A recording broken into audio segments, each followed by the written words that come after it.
আজি মিনি ব্লগটো ৰাতিপুৱা ষ্টাৰ্ট কৰি দিছোঁ। এফালে মই ঘৰ মোহাৰি আছোঁ, যিহেতু সদায় মোৰ বেলেগ কিবা টাস্ক থাকে আৰু আজি যিহেতু ঘৰ মোচাৰ পাল পৰিছিলে, ঘৰ মোহাৰিলোঁ। তাৰপিছত অলপমান মই নেমু পানী খালোঁ। এইকেইদিন সদায় মই নেমু পানী খাই আছোঁ আৰু লাহে আমাৰ পোৱালিটোও নেমু পানী খাবলৈ ধৰিছে। আৰু এইফালে মই গা চা ধুইকৈ ধুনীয়াকৈ মোৰ এছাইনমেণ্ট কমপ্লিট কৰিলোঁ। আৰু এছাইনমেণ্ট কমপ্লিট হোৱা নাই বাৰু, এইটো বেলেগ কথা।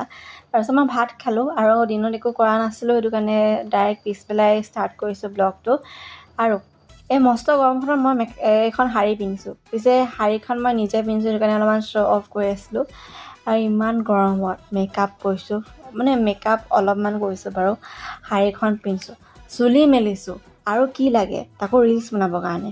আৰু ৰিলচটোতো এটাও নবনিলে, এনেই আৰু অলপমান এইটো ভিডিঅ'য়ে মই কেপকাটত অলপমান এডিট কৰি সেনেকৈ আৰু যেনে তেনে বনাই দিলোঁ আৰু আপোনালোকক মই প'ষ্ট কৰিম বাৰু, তো চাই থাকিব।